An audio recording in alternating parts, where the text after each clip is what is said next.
Uttaranchal University, Dehradun, NAC A+ accredited university. నమస్తే, welcome to మనం TV. మనం ఉన్నది మన కోసం. నేను వలి. ప్రస్తుతం లైవ్లో జాయిన్ అయ్యారు జనసేన పార్టీ రాష్ట్ర అధికార ప్రతినిధి అడ్వకేట్ రజనీ గారు. వారితో మాట్లాడదాం. రజనీ గారు నమస్తే అండి. నమస్తే అండి. రజనీ గారు, కోడికత్తి సీనుకి బెయిల్ వచ్చింది.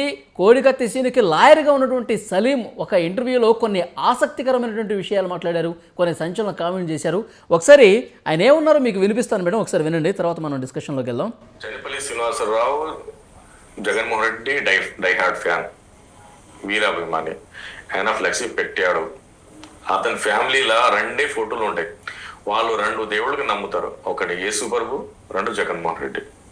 స్టిల్ ఈ రోజు కూడా ఇప్పుడు కూడా వాళ్ళ వాళ్ళ అది ఓన్ ఒపీనియన్ ఉంది. నేను మార్చే నా రైట్ లేదు, మారలేదు ఇంకా.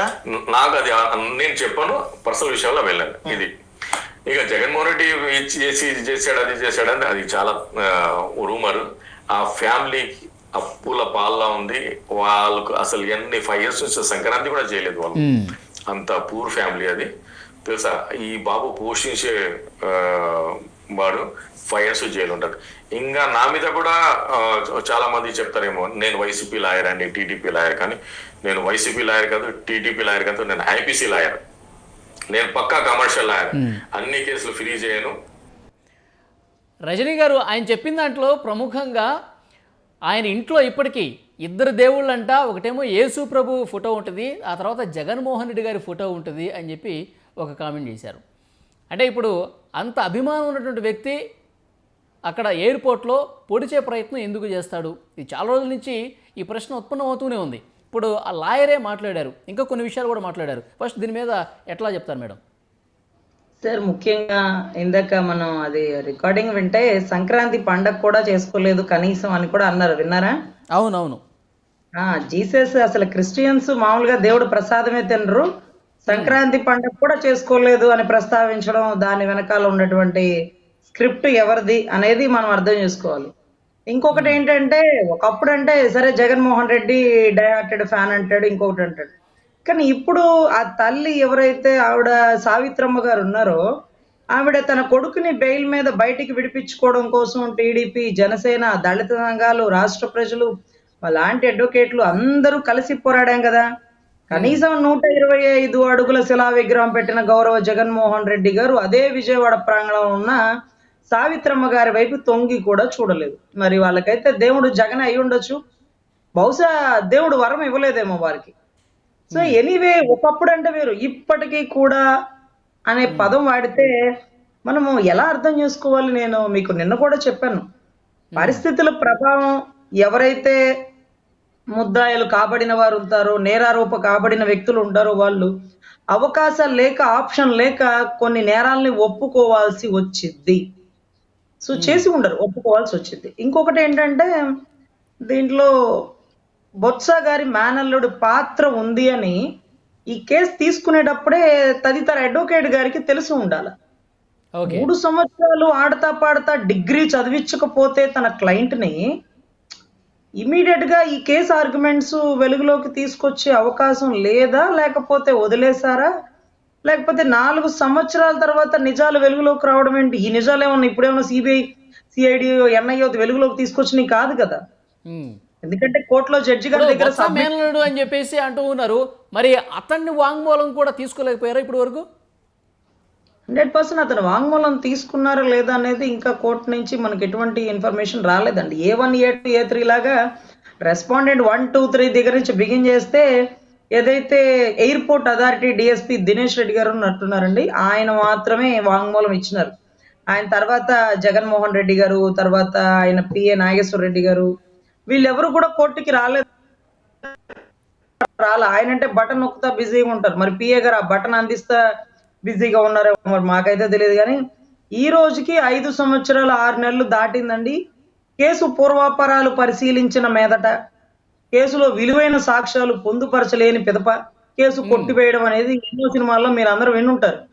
ఇక్కడ కూడా జరిగేది అదేనండి. సీను పొడిచినట్టుగా ఏ సీసీ ఫుటేజ్ ఆధారం లేదు, సీను చేతిలో కత్తున్నట్టుగా ఆధారం లేదు.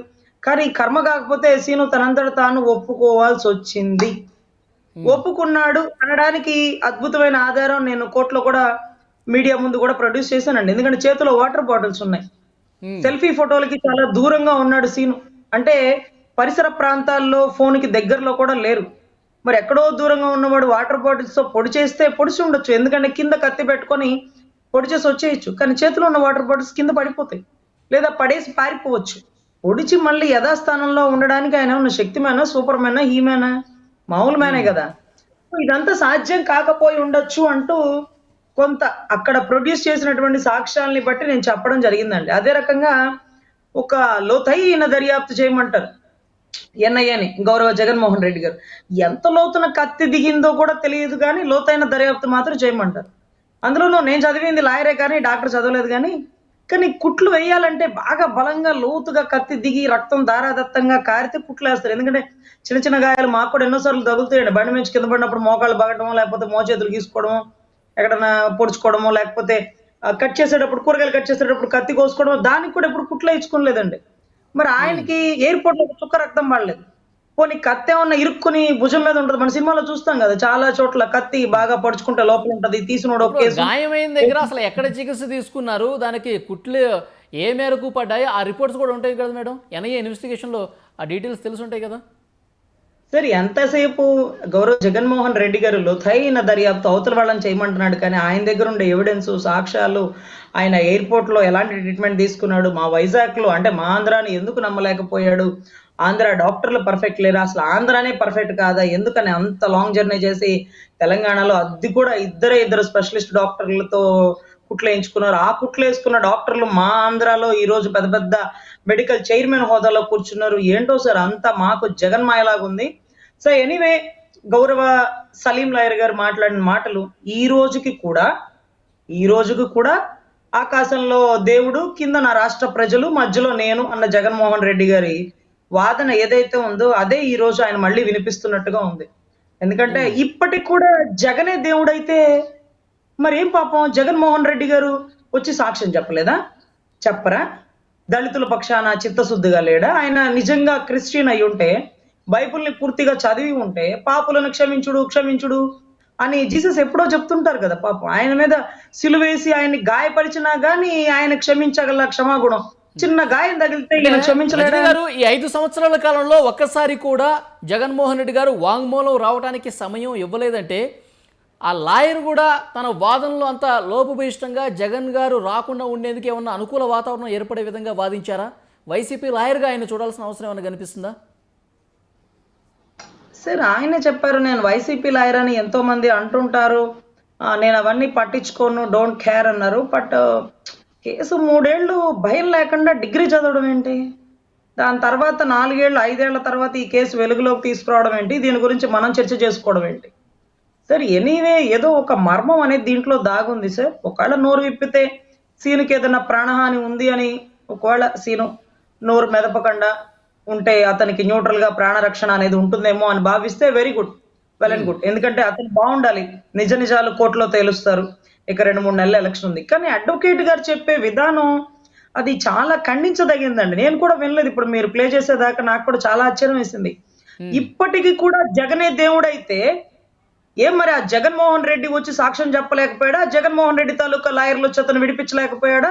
కనీసం వారి భార్య లేకపోతే వారి కుటుంబ సభ్యులు వీక్షించలేకపోయారా? ఈరోజు అతని వల్లే ఇతను ముఖ్యమంత్రి అయినాడు అని దృఢమైన సంకల్పంతో ఉన్నారు కదా. మేమందరం బోల్తా పడింది కేవలం కోడికత్తి సీన్ వల్ల. ఇప్పటికి కూడా ఆయనే దేవుడైతే అసలు ఏం జరుగుతుందో ఎలక్షన్స్ లో మాకైతే తెలియట్లేదు. కానీ ఎనీవే, రాజకీయం కోసం పావులు ఎటైనా కదపగల సమర్థులు. ఇప్పుడు అడ్వకేట్ గారు చెప్పినట్టుగా సంక్రాంతి పండుగ కూడా చేసుకోలేదన్నారు సార్. మీరు గుర్తించండి, క్రిస్టియన్స్ పొరపాటును కూడా సంక్రాంతి పండుగ చేసుకోరండి, కనీసం ప్రసాదం కూడా తినరు. మీరు కావాలంటే భారతి గారిని చూడండి, మా తిరుమల తిరుపతి దేవస్థానం పాటు సీను జైల్లో ఉన్నాడు. 5 సంవత్సరాలుగా జగన్ గారి ఫోటో కూడా యేసుప్రభు ఫోటో పక్కన ఉందని చెప్తున్నారు వారి లాయర్ గారే. మరి ఏదో ఒక క్షణంలో ఉన్న జగన్ గారి వల్లే నా కొడుకు జైలు పాలయ్యాడు, 5 సంవత్సరాల నుంచి బయటకు రాకుండా మగ్గిపోయాడు అని చెప్పి ఆ బాధతో ఫోటో ఎందుకు తీయలేదు అనే ప్రశ్న కూడా చాలా మంది వేస్తూ ఉన్నారు.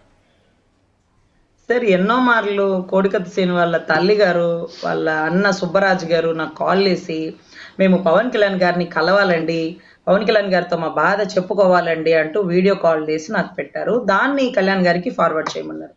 మరి ఈ రోజుకి కూడా వాళ్ళ ఇంటి ఇలవేల్పు కుల దేవకుడు జగన్మోహన్ రెడ్డి గారు అయితే మరి పవన్ కళ్యాణ్ గారి సహాయం ఎందుకు, టీడీపీ వర్గాల సహాయం ఎందుకు, దళిత సంఘాల సహాయం ఎందుకు? ఆ దేవుణ్ణి పాపం ప్రశంసించుకోవచ్చు కదా, ఆయనే దయ చూపించవచ్చు కదా.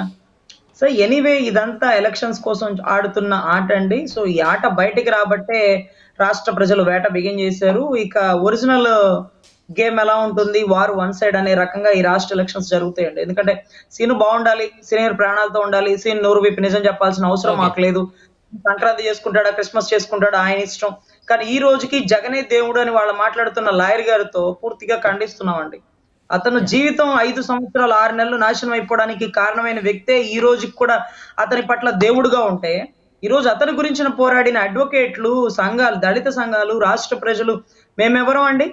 అతను ఎవరని మేము సహాయం చేసాం? అతని వల్లే జనాలు ఓట్లేసి మోసపోయినారు.